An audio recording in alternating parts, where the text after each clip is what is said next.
Yo les amis, c'est Kazin, j'espère que vous allez bien et aujourd'hui on se retrouve pour une nouvelle vidéo où on va parler de la série Zénith Suprême. Alors évidemment tu vois, il n'y a pas que des cartes Zénith Suprême, là c'est une partie de mon classeur que j'ai détaché évidemment, où je mets tous les formats type, je mets des guillemets, alternatif TGGG, t'as compris quoi.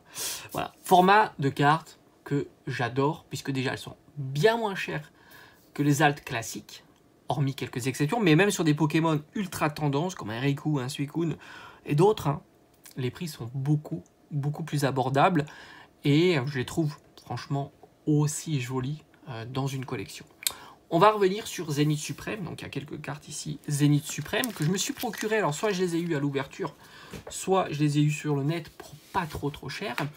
Et comme tu le sais, pourquoi on parle de Zénith Suprême? Parce que alors déjà, c'est une des séries les plus tendances de épée bouclier, sortie depuis quasiment un an.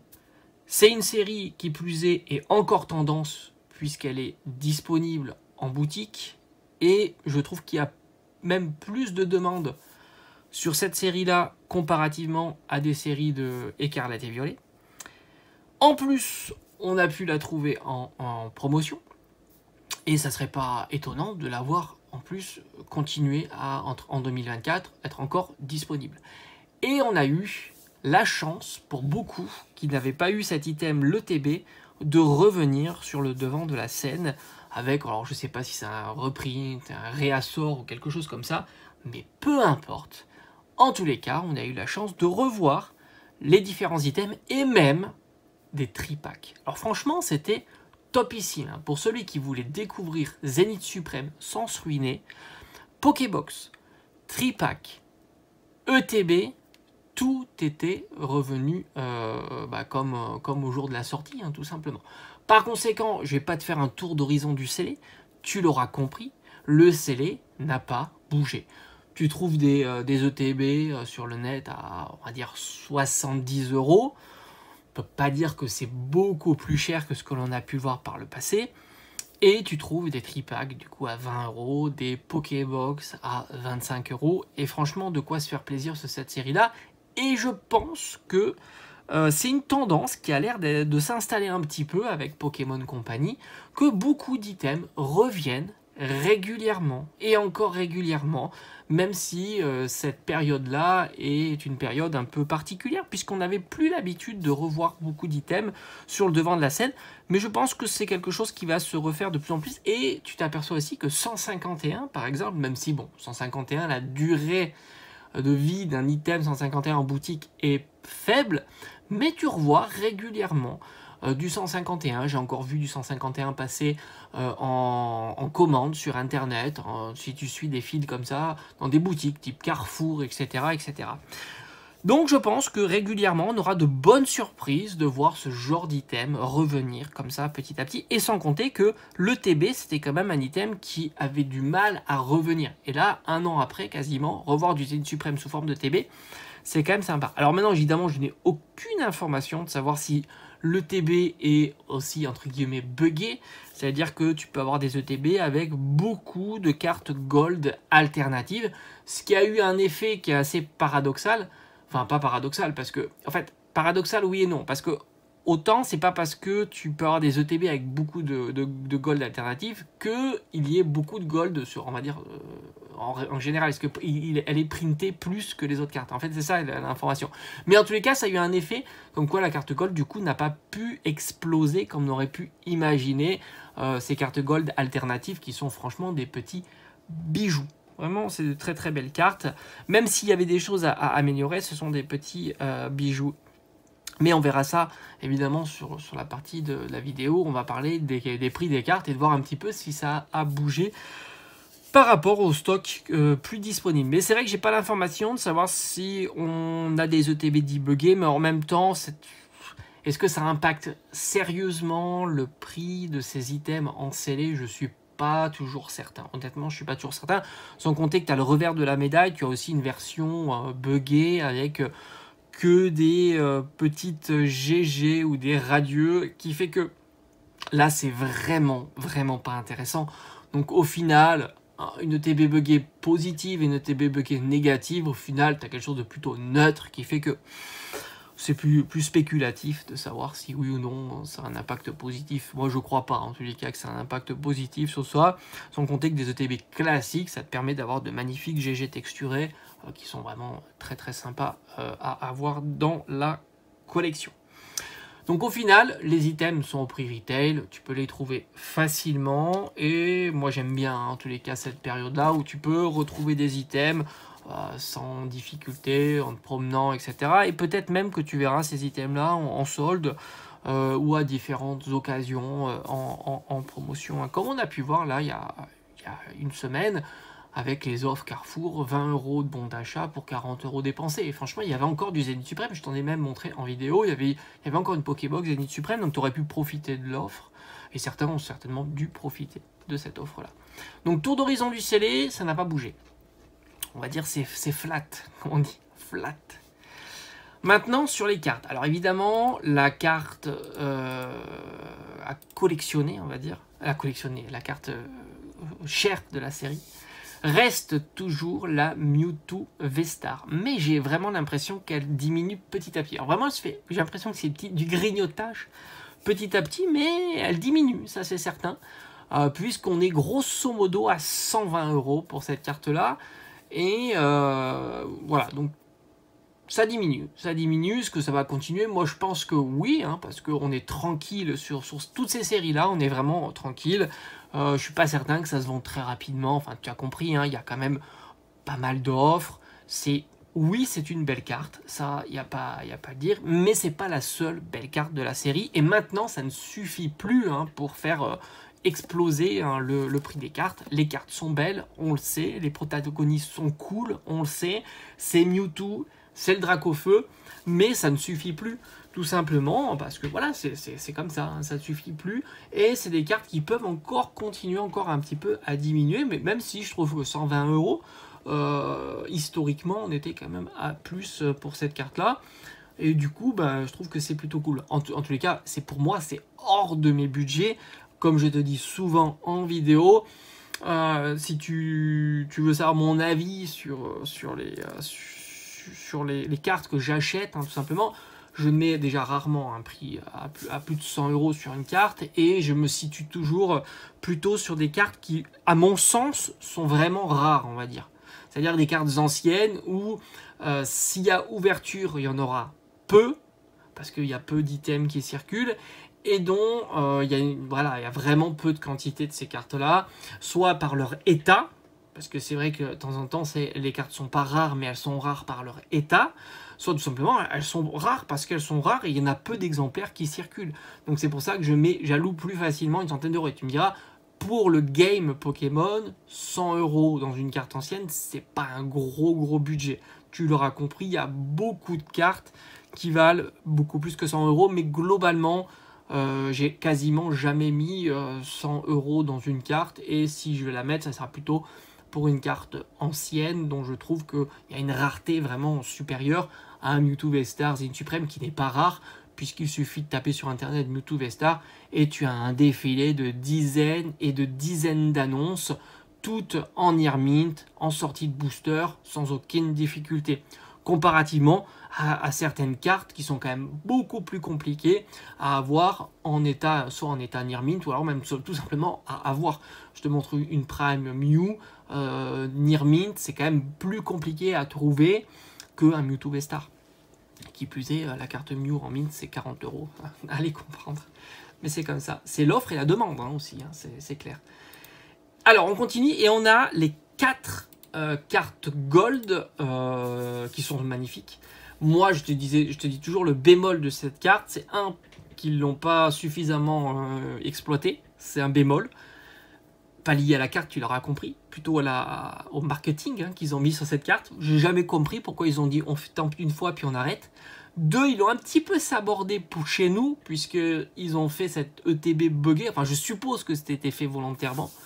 Ces ETB avec 5, 6, 7, 8 cartes gold à l'intérieur. Et 3, je trouve que le design est bien. C'est très très sympa, mais j'aurais mis encore le Pokémon plus en avant et plus visible. Et là, si tu regardes, Alors c'est ça qui est assez marrant, et c'est un petit peu exceptionnel, on va dire, c'est que nous sommes, si tu regardes nos voisins, et c'est vraiment inhabituel, mais nous sommes les moins chers de nos voisins. C'est-à-dire que la carte, grosso modo, Giratina, Arceus, c'est 60 €. Et si tu regardes chez nos voisins, c'est plus haut, quoi. Hein. C'est 70, 80, 90 € pour une version allemande, italienne, espagnole, anglaise. Et c'est plutôt exceptionnel, puisque, comme tu le sais, les items sont soit un petit peu moins chers, soit tout simplement, en règle générale, les cartes sont moins sollicitées par nos voisins, ce qui fait que soit les items sont moins chers à ouvrir, par exemple les displays anglais sont souvent moins chers, soit tout simplement, alors quand c'est à peu près les mêmes prix, hein, comme les boosters espagnols ou italiens, je crois que c'est à peu près le même prix, mais le marché est souvent moins fort, moins porteur en tous les cas que chez nous. Mais c'est vrai que sur ces cartes-là, on peut dire que ça fait vraiment figure d'exception. C'est une petite particularité qui certainement s'explique principalement par le fait que il y a eu ces ETB un peu buggés, qui a dû un petit peu impacter, au moins du moins psychologiquement, le fait que on a l'impression que c'est facile d'avoir, ou du coup elles sont plus concentrées en doublons, et par conséquent elles circulent plus aussi, parce qu'il y a certainement moins de personnes qui l'ont, mais plus en double, et qui fait que tu vas pas la garder quand on a 3-4 exemplaires identiques. Arceus est légèrement moins cher, on est plutôt aux alentours de 50 €, plutôt que Giratina qui est plutôt aux alentours de 55-60 €. C'est visiblement Giratina qui a l'air d'avoir plus la cote. Sinon, un Palkia et un Dialga, c'est 30 €. D'ailleurs, il m'en manque une des deux. Il faudra qu'un jour, je me jette à l'eau. Mais j'ai envie de te dire, je suis pas pressé au vu de la tendance. Et puis, il ne faut pas sous-estimer qu'on est quand même sur une carte Gold. Et que tu le sais, les cartes Gold ne sont pas les formats. Alors oui, il y a une petite particularité, V-Star, mais ça, je crois qu'on a déjà vu. Hein, les Lugia, par exemple, ne sont pas très très populaires. Mais on a cette alternative qui est plutôt très très jolie, qui supporte certainement un peu le poids de la baisse. Certainement. Alors oui, c'est vrai qu'il y a un item que j'ai pas parlé en scellé qui est pas l'air d'être revenu, c'est les mini tin box. Je sais que souvent il y en a qui me demandent ça, je vais le caser là, même si ça n'a pas de sens. Ça me vient là. La mini tin box, la display, scellé, blisté, hein, ça c'est la question qui revient souvent. J'ai l'impression que c'est grosso modo 180-200 €. Voilà. Grosso modo, c'est ce qui me semble être le tarif, mais moi je pense que c'est un item qui est plus un item un peu tendance en ce moment, mais je suis pas certain qu'il perdure dans le temps, dans cette tendance en tous les cas. Un petit peu comme le bundle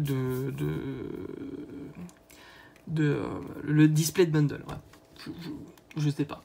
Franchement, je sais pas. C'est peut-être un effet de mode un petit peu sur ces items-là. Je suis pas convaincu sur le long terme, en tout cas, sur ces items-là. Alors, on a Givrali qui est topissime, vraiment très très beau. Franchement, c'est une splendide carte dans la neige comme ça. C'est vraiment incroyable. C'est pour ça que je te dis, franchement, quand tu as le choix d'avoir dans ta collection ces cartes-là, qui sont splendides, hein. Franchement, Givrali, V-Star, sous la neige, etc. Moi, je la trouve incroyable, cette carte. Que tu peux avoir pour 50 €. Alors, 50 €, c'est quand même un gros budget. Hein. Faut pas non plus sous-estimer ça. Mais on est très très loin des alternatives plus classiques qu'on a vu apparaître avec Style de Combat.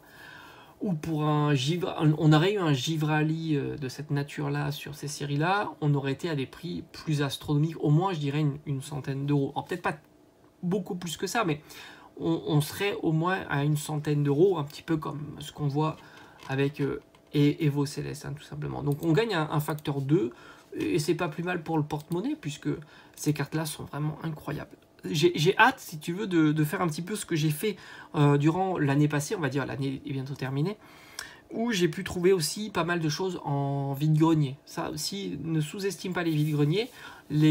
pas mal de personnes profitent des vides-greniers pour vendre une partie de leur collection, pour faire des ouvertures, hein, simplement. Il y a beaucoup de personnes qui font des ouvertures, qui vendent leurs doublons pour pouvoir financer les autres ouvertures, etc. Et qui connaissent le marché et qui savent pertinemment que même sur un prix internet à 40 ou 50 euros, ils savent que ça ne se vend pas si facilement. Et d'avoir la personne en face intéressée et de baisser ne serait-ce que de 5-10 euros, toi tu fais une bonne affaire en tant qu'acheteur et lui en même temps, et en plus il n'a pas la plateforme qui prend un certain pourcentage, il n'a pas les envois à faire, ce qui est une complexité supplémentaire, il a la personne devant, c'est quand même plus agréable. Tu peux facilement baisser ton prix comme ça et gagner quelques euros. Toi, de ton côté, tu fais une petite affaire sympathique. Sur une carte, 5-10 euros, c'est pas négligeable. C'est vraiment pas négligeable parce que si tu fais ça sur toutes les cartes, bah, tu économises quand même beaucoup. Et en même temps, la personne est contente de pouvoir récupérer sans trop de difficultés. Et puis toi, tu t'assures de l'état de la carte. C'est idéal et tu verras que ça va de plus en plus se reproduire, sachant que les cartes ne se vendent pas si facilement parce que tu as la concurrence hein, qui est présente. Et que beaucoup vont faire des vides-greniers parce qu'ils ont ouvert beaucoup de boosters, ils ont accumulé quelques doubles qu'ils ne veulent pas spécialement garder, qu'ils ne veulent pas s'embêter à vendre parce qu'ils savent très bien qu'il y a une problématique où la vente, c'est pas non plus le Pérou comme ça a été il y a quelques années. Donc ça, je pense qu'il y en aura de plus en plus de vides-greniers avec des gens qui seront là pour faire transiter leur collection, pour financer tout simplement la suite ou même l'achat de cartes ou des choses comme ça. Darkrai V-Star, magnifique, 25 euros. Lui aussi, il est plutôt très très cool. Et de moins en moins cher. Tu t'aperçois qu'il y a quand même quelques effets sur certaines cartes qui sont, on va dire, moins populaires, entre guillemets, hein, parce qu'elles sont magnifiques. Suicune, alors là, je suis assez surpris de voir qu'on est aux alentours de 35 euros pour Suicune, qui est ici, que je trouve vraiment magnifique. C'est pour moi, j'ai envie de te dire, c'est une des plus belles, voire la plus belle carte de la série. Je la trouve super bien réussie. Puis Suicune, j'aime beaucoup ce Pokémon. Donc pour moi, c'est carton plein pour cette carte-là. On continue avec, je trouve, la carte est incroyable. On est sur Zoroark de Izui. Je la trouve incroyable parce qu'ils ont fait quand même une prouesse. C'est de sublimer Zoroark en version Izui. Et je trouve que c'est certainement sa plus belle illustration. Vraiment, je la trouve incroyable cette carte. Et elle aussi, j'ai l'impression qu'elle a tendance à suivre une pente légèrement descendante. Et c'est agréable de voir que sur ces cartes-là, qui sont incroyables, il y a une réussite sur cette carte-là, esthétique, qui est juste dingue. Vraiment magnifique. Et on est aux alentours de 30 euros pour cette carte-là. Je la mettrai dans mon top, hein, cette carte-là.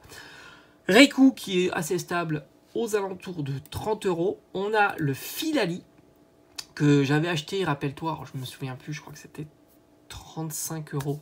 C'était légèrement moins cher, je crois que sa cote, on va dire, tournait autour des 45 euros. Et là, on est aux alentours des 40 euros. Alors, encore une fois, quand je te parle de cote, il n'y a pas de cote, hein, en fait. C'est ce que j'observe, on va dire, sans se poser de questions, tu peux acheter la carte à ce prix-là. Maintenant, tu peux toujours, évidemment, si tu es patient, regarder, etc. Mais ça, c'est les conseils que je te donne à chaque fois. Donc, tu l'auras compris, si tu me suis régulièrement, je ne vais pas les redonner à chaque fois. La tendance est favorable aux acheteurs. Voilà. Je pense que quand tu sais ça, tu as tout compris. Tout simplement. Si la tendance est favorable aux acheteurs, ça veut dire qu'il n'y a pas besoin de se presser, hormis quelques exceptions. Mais ça, tu peux pas le savoir, hein, les exceptions, ça fait partie du jeu, hein, si tu veux. Tu peux pas savoir quand il y a des exceptions. Mais disons que la prudence est plutôt cool en ce moment. On y va tranquillement, on se précipite pas, on regarde un petit peu ce qui se passe et ça marche plutôt très très bien. Zacian qui est ici, lui aussi c'est assez incroyable. On est en dessous des 20 euros. J'ai l'impression que c'est une première pour cette carte-là. Et il y a quand même pas mal d'annonces en dessous de 20 euros et on est plutôt presque en dessous des 18 euros. Tu vois, ça commence vraiment à faiblir. Ça veut dire que, logiquement, quand on bascule comme ça un petit peu à des prix, on est en dessous des 20 euros, on pourrait imaginer une carte qui s'installe autour des 15 euros. Ça, c'est possible. C'est possible. Moi, je ne serais pas surpris de voir de temps en temps des petites offres à 15 euros pour que la personne ait juste envie de se débarrasser rapidement de sa carte, hein, tout simplement.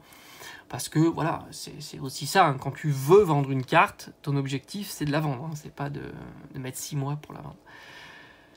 Un TV qui est magnifique, on est aux alentours de entre 20 et 25 euros, on va dire grosso modo, plus proche des 25, mais là aussi, c'est pas impossible. Luminéon qui est quasiment cadeau, je dirais entre 10 et 12 euros. Elle est très très belle la carte. Encore une fois, le Luminéon est légèrement trop petit. J'aurais préféré un Luminéon un peu plus visible, on va dire. Mais la carte est vraiment magnifique. Elle est réussie, il n'y a pas de souci sur ça. On a Zeraora VMAX qui je trouve magnifique. Je trouve que c'est la plus belle illustration de Zeraora. En version VMAX, ça marche très très bien. Je trouve qu'il est super beau. On est à 20 euros. Moi, je me souviens, je l'avais acheté à 15 euros. J'avais fait une bonne affaire, on va dire, en allant acheter rapidement la carte qui avait popé comme ça sur un site d'annonce. Je la vois arriver comme ça, je me suis dit, bon, tu prends toujours un risque, hein, parce que une carte bon marché, ça peut aussi être une carte qui a un léger défaut, qui ne serait pas notée, hein, tout simplement, et qui correspondrait quand même à un état near mint. Mais au final, elle était mint, pour le coup, c'est-à-dire nickel, pas de défaut. C'est-à-dire 9, 10, hein, quelque chose comme ça. Et je l'ai eu pour 15 euros, donc tu vois, tu peux faire vraiment de très très bonnes affaires. Et là, il y a quelques mois, auparavant, donc il n'y a pas de, tu vois, il y a vraiment, il y a très très long. Zamazenta est un petit peu, on s'approche des 15 euros pour Zamazenta, elle a toujours été un petit peu moins chère que Zacian, hein, c'est un petit peu la popularité du Pokémon. Deoxys V-Star, j'ai l'impression qu'il a quand même un petit peu diminué, on est presque à 20 euros pour cette carte, on va dire qu'on est à 20 euros pour cette carte, je trouve que quand même c'est cool, moi j'aime beaucoup Deoxys, d'ailleurs tu l'auras vu, je pense là. Mais 20 euros, là je commence à réfléchir. Regigigas V-Star, incroyable, 15 euros pour cette carte-là, que je trouve géniale. Là aussi, c'est une perle, hein, cette carte. Elle est vraiment très très sympa. J'aime beaucoup. Alors on a notre ami, c'est Clamiral, je crois, c'est ça, Clamiral 18 qui est à entre 10 et 15 euros. Donc pas cher du tout non plus. Alors je te parlerai pas des cartes dresseurs, parce qu'en règle générale, elles sont plutôt bon marché, il y a quelques exceptions. Bon, Cynthia est aux alentours d'une quinzaine d'euros, elle n'a pas trop bougé, hein, depuis le temps. Ça a l'air d'être son prix assez standard. On a le Flamouton, qui est très très joli, un V-Star, qui est pareil, qui est plutôt assez stable, aux alentours de 10-15 euros pour cette carte-là. On a le Zeraora V-Star, que je trouve moins sympa que la version VMAX. Après, c'est un avis perso, hein, qui est aux alentours de 35 euros. Il est assez cher, moi, je trouve, par rapport à ce que j'aurais imaginé, en fait. J'aurais imaginé ce Pokémon moins cher que ça, en fait. On a Deoxys en version VMAX, qui est même pas 15 euros. On est entre 10 et 15 euros. Franchement, très très belle carte. Avec Astronel au-dessus, comme ça, c'est super joli. Moi, je l'aime beaucoup. Et après, on a Clamiral de Izuim en version V-Star, qui est à peu près entre 10 et 12 euros. Je l'avais acheté aussi, je crois, une dizaine d'euros, cette carte-là, il y a quelques semaines, voire quelques mois. Et après, alors pour moi, ça a été toujours l'interrogation du prix de cette carte. Je t'avoue, je ne comprends pas le prix de cette carte. C'est le Pikachu secrète. Alors t'as beau me dire, peut-être qu'il drop souvent, mais on est à entre 10 et 15 euros pour le Pikachu secrète. Moi, je n'ai jamais compris pourquoi cette carte valait si peu cher. Pour moi, elle a tous les ingrédients d'une pépite, évidemment. Et c'est vrai que c'est une interrogation, elle est splendide. Pour moi, c'est une réussite. Elle est vraiment incroyable. C'est une très belle carte et elle n'a jamais réussi à ne serait-ce décoller légèrement, tu vois. Alors c'est vrai qu'il y a un nombre incalculable d'offres, donc certainement elle doit sortir souvent. Moi je l'ai jamais eu en ouverture, je t'avoue. Mais c'est pas suffisant parce que s'il y avait une belle demande, hein, sur cette carte-là, je pense qu'il y aurait quand même un peu plus de soutenance, hein, sur cette carte-là. Après, il y a quelques GG qui se font remarquer, hein, comme le Mew qui est magnifique. Mais rien d'exceptionnel, on est à moins de 10 euros. Tu as le Dragofeu V-Star qui est à moins de 10 euros. Même le Pikachu avec sa feuille qui s'approche des 5 euros pour cette carte-là. C'est vraiment très très sympa. La série Zénith Suprême, c'est une belle série qui est pas si chère que ça. Ce qui fait que si tu veux faire un master set de cette série-là, plutôt un full set, ce qui va être compliqué, c'est qu'il y a beaucoup de belles cartes. Donc oui, forcément, quand tu as beaucoup de belles cartes de 10 à 15 euros, bah, ça chiffre vite. Ou pas, est aux alentours de 15 euros. Je me souviens plus comment il s'appelle, les Drascore, je crois, c'est Drascore. en version pâte à modeler est aux alentours de 10 €. Sorcilan, c'est aux alentours de 10 €. On va dire c'est les GG texturés, on va dire les moins chers. Et enfin, on terminera par quelques GG bord jaune. Alors on a parlé du Mew. On va aussi terminer avec le Dracofeu, qui est pour moi aussi une surprise. Un Dracofeu radio à 5 €. Bon, bah, j'ai envie de dire c'est cadeau. La carte est magnifique. On a aussi Latias. Non, pas Latias, je dis n'importe quoi. J'ai un trou de mémoire, donc on va le passer.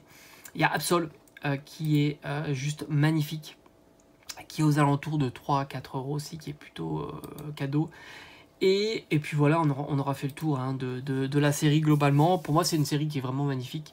J'ai presque envie de dire que c'est ma série préférée, parce qu'il faut aussi allier le côté plaisir des ouvertures. Parce que, alors évidemment, si tu as 2000 boosters à ouvrir, j'ai envie de te dire, tu vas plutôt aller sur Evo Céleste, parce qu'il y a les cartes un peu Graal. Mais imagine-toi, si tu as, on va dire, 20 boosters à ouvrir, avec Evo Céleste, tu risques d'avoir 0 €. Enfin, je veux dire, 0 carte, quoi. 0 ultra, voilà. Là, si tu ouvres 20 boosters, tu peux te choper des belles petites alternatives très très sympathiques. Ce qui rend la chose plutôt sympathique dans cette série-là. Et c'est pour ça que je la mettrai en numéro 1, parce que tu as aussi le plaisir d'ouverture et le plaisir de dropper de belles cartes. Et non de jouer plus, on va dire, à la loterie. Ce qui est quand même un peu embêtant, on va dire, quand tu ouvres 10, 20 ou 30 boosters. Après, si tu ouvres 100 ou 200, tu sais, même à 100 boosters sur Evo Céleste, bah, ça peut être compliqué. Et même à 100 boosters, ça peut être compliqué. C'est ça qui est assez fou. Allez, merci d'avoir écouté cette vidéo, puis on se dit à très vite. Ciao, ciao.